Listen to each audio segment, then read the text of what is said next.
안녕하세요. 은퇴생활비 2배로 불려주는 이천희망TV 이천입니다. 우리가 사적연금을 수령할 때요, 그 수령액이 연간 1200만원을 초과하면 높은 세율을 적용받게 됩니다.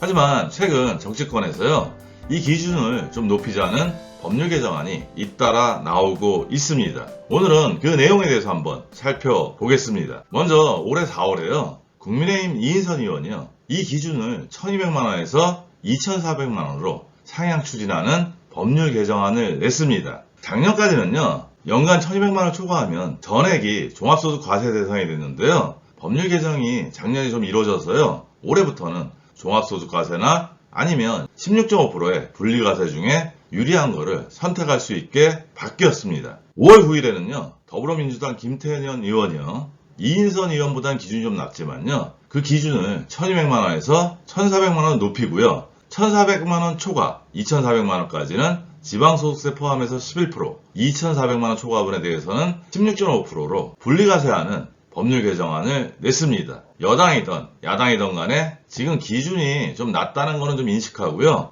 이 기준을 높여야겠다는 그런 공감대는 형성이 되어 있는 것 같습니다. 사실 2013년에 이 기준이 1200만원으로 정해졌는데요, 10년 동안 물가도 정말 많이 올랐고요. 저는 무엇보다도 뭐냐면 선진국들은 공적연금이 잘 돼 있기 때문에요, 사실은 노후에도 공적연금 때문에 걱정이 우리보다는 훨씬 덜합니다. 우리가 오죽하면 OECD 빈곤율 1위 아니겠습니까? 따라서 국가에서는 개인들이 노후를 잘 준비할 수 있도록요, 연금에 대해서 과세 혜택을 많이 주는데요, 저는 이 기준은 현재 추세하고 아니면 정책 방향하고 어긋난다고 생각을 합니다. 따라서 지금이라도 이 기준을 높이려는 그런 개정안이 나온 데 대해서는요, 정말 잘하는 일이라고 생각을 하고요, 개인적으로는 사실 1400만원으로 상향하는 것보다는 2400만원으로 상향하는 게 더 현실적이고 꼭 그렇게 됐으면 좋겠습니다. 사실 10년 전에 그 기준을 정하고 10년 동안 그 기준이 바뀌지 않았다는 거는요, 그 기준을 변경하는 게 그게 쉬운 일이 아니기 때문에 그동안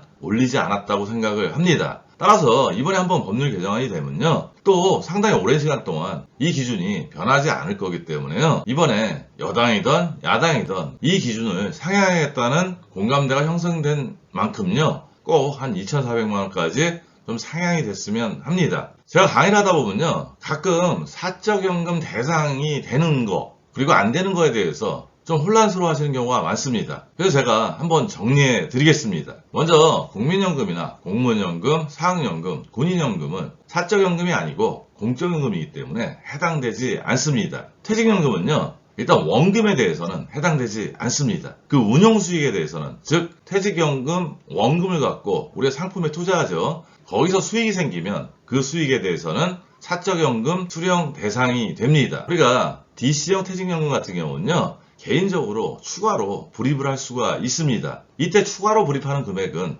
마찬가지로 사적연금에 해당이 됩니다. 개인연금 같은 경우는요, 쉽게 생각하면 이렇게 생각하시면 됩니다. 세액공제 받는 그런 연금은 사적연금 수령 대상에 포함된다고 생각하시면 되고요, 세액공제 받지 않는 연금은 해당되지 않는다고 생각을 하시면 됩니다. 대표적인 상품이 연금저축하고 IRP인데요, 이 두 상품을 합해서 올해부터는 연간 900만원을 가입하면요, 소득 5,500만원을 기준으로 그 이하는 16.5%, 초과자는 13.2%의 세액공제를 받습니다. 이런 상품들은 사적연금 수령 대상이 됩니다. 2000년 이전에 가입했던 그 개인연금이 있는데요, 이 상품은 소득공제되는 상품입니다. 이 상품 해당되지 않고요, 보험설계사들이 말하는 10년 이상 유지하면 비과세, 복리된다는 비과세연금보험은요, 저희가 세액공제 받지 않는 대신 연금으로 받을 때 세금을 안 내고요, 마찬가지로 사적연금 수령 대상에 포함되지 않습니다. 마지막으로 현재 사적연금 과세 기준에 대해서 한번 짚고 넘어가겠습니다.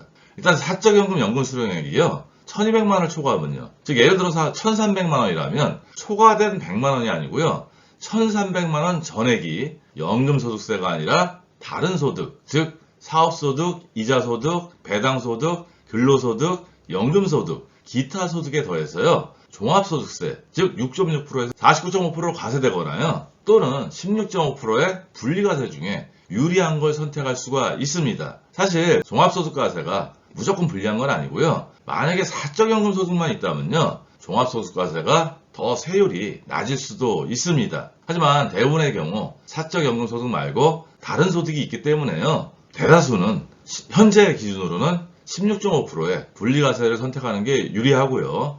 만약에 오늘 제가 말씀드린 대로 그 기준이 올라간다면요, 우리가 이 사적연금 과세에 대해서 신경을 좀 덜 쓸 수도 있다고 생각을 합니다. 사실 많은 분들이요, 현재 문제를 해결하기 위해서 살기 때문에 노후 준비를 잘 못합니다. 또한 연간 1200만 원 이상 초과하도록 연금을 받을 수 있을 만큼 준비하는 사람도 그렇게 많지 않고요. 혹시 해당된다면 수령 기간을 좀 늦추면 빠져나갈 수도 있습니다. 하지만 이런 제한이 걸리면요, 연금으로 노후 준비를 하려고 하다가도요, 주춤거리게 되고 또 포기하기도 합니다. 따라서 이 허들이 좀 없었으면 좋겠고요. 이번 법률 개정을 통해서 그냥 유야무야 되지 말고요, 그 기준이 2,400만 원, 그것도 아니라면 더불어민주당 김태년 의원 아니래도 통과가 된다면요, 개인들이 노후 준비할 때 허들이 되는 그런 제도가 제거되는 그런 효과가 있을 거라고 생각을 합니다. 오늘은 최근에 정치권에서 사적연금 과세 기준을 좀 높이자는 법률 개정안이 나왔다는 그 내용을 한번 같이 공유해 봤습니다. 오늘 내용도 도움이 되었으면 좋겠고요. 오늘도 행복한 하루 되세요.